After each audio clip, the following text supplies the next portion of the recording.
Hey everybody, this is Bo back in the Sports Lounge. We want to do a shout out to our fans listening to us all over this world, making 1.5 million that much better. We want to say hello to the military bases all over this country. We can chart you and see that you're logging on and checking out the guests we have. And right now we're going to Tiffin University. They've got a brand new wrestling program, and they got a guy out of Cornell to coach them. His name is Doug Jesse. How you doing, Coach? Excellent. How about yourself? We're doing awesome. Thanks for taking the time out of your schedule, sir. You've got a very dynamic background. How did you get from, first off, country music out of Cornell? I can't figure that out on your voicemail. Well, I mean, I'm originally from Ohio, so I have that background. So coming back is nice and nice to get back to, of course, the music too. So. Yeah, we heard that. We're like, okay, Sam Sheridan is a Harvard grad. He went over and had mixed martial art experience, wrote a book, and now we got a guy out of Cornell wrestling program. That's Coach Knoll, correct? If I'm not mistaken, at Cornell? Coach Cole. Coach Cole, thank you.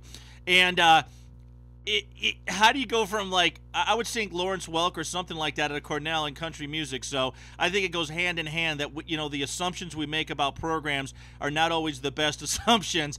You've got a nice background. How did you go from Cornell out to Tiffin?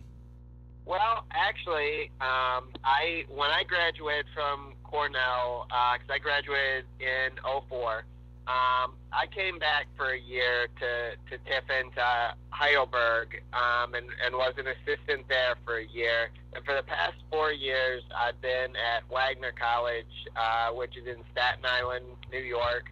And really, things just kind of happened pretty quickly with Tiffin. It's something that at least between a small group of friends, through wrestling-wise anyway, that we've talked about for several years, that it would be nice for Tiffin to have a program. And the situation just opened up at the right time, and things really started rolling, you know, pretty quickly once we started talking, and here I am. Well, you know, a few years ago, people were talking about Title IX hurting the wrestling program, and it probably did in some cases. However, right now, we're seeing the landscape of athletics where Title IX is being in the reverse now, that colleges are actually have to put together a wrestling squad to help attract males to save the Title IX money, and wrestling seems like they're benefiting that in a big way. Yeah, and the nice thing, if you look at Tiffin, you know, we're expanding across the board. I mean, it wasn't just us that they added. We actually just recently added women's lacrosse as well, and it isn't even just athletics. We are just putting the finishing touches on 2 new dorm buildings. They've broken ground on a new athletic facility. So where, you know, most other colleges at this point in time are kind of tightening up a little bit, it seems Tiffin's putting the money out there, and we're definitely expanding. But going back to the Title IX thing, a lot of wrestling teams have been affected by it, and definitely in a negative way. You know, in the past several years, you've seen a big drop in the number of several years. There's been a huge drop of programs across the country because, honestly, you know, wrestling isn't really seen as one of your big money-making sports. And a lot of times when it comes down to it, you know, if a male sport needs to be dropped, it seems like anymore wrestling seems to be one of the first to go, even though if you're looking at say, the high school level, it's one of the fastest growing sports in the country. So yeah, it is. There aren't a lot of opportunities out there for high school wrestlers anymore. Well, I think one of the things that affects wrestling a lot more than football, and we won't even talk about basketball because I've got my other issues with basketball. I love the sport, but I got other issues, which is a different show.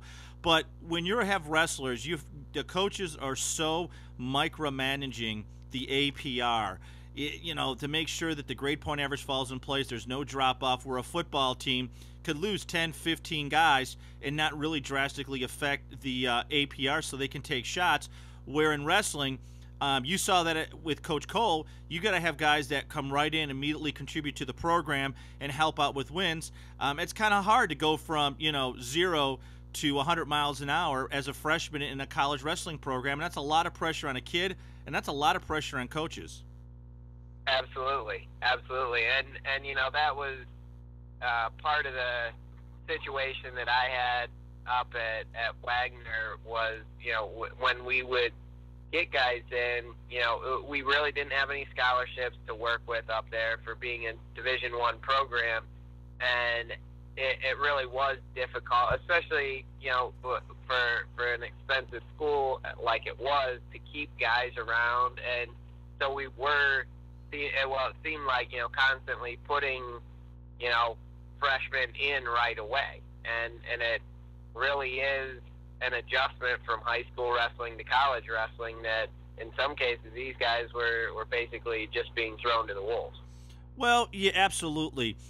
In wrestling, unlike basketball and like other sports, and I'm willing to say swimming doesn't have this either, because you're not going head-to-head with combat. It is the only combat sport outside of boxing, and boxing has shrunk so much, but it's the only combat sport that high schools are permitted to do and college really permitted to do at certain levels.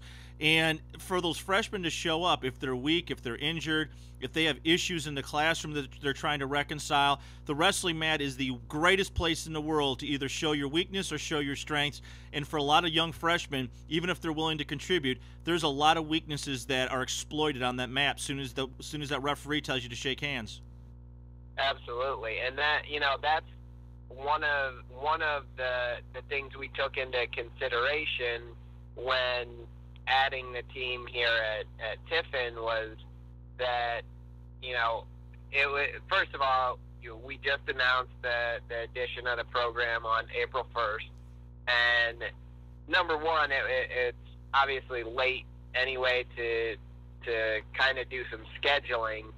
That was a concern, but also, the fact that obviously it's going to be all freshmen coming in with maybe a handful of transfers, that, we want to make sure that we're doing this the right way, be able to recruit the right way, and get guys in here that really want to work. So the way we're going about it this year is with the club program.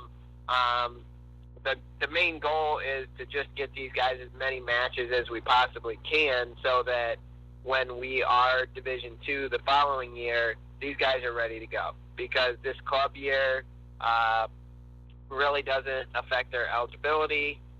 So basically, we're getting a year to prepare, and as long as we're doing our job as coaches, we'll have these guys ready to go for that Division II year.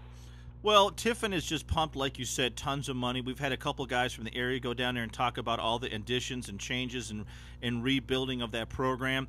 And that has to come from the president, but even bigger is the alumni support that you have to make those changes. Tiffin was a juggernaut in football prior to going into the GLIAC, but you guys made a big choice in a football coach in Wilkowski, who has D1 tendencies on what he wants to do and act out on it.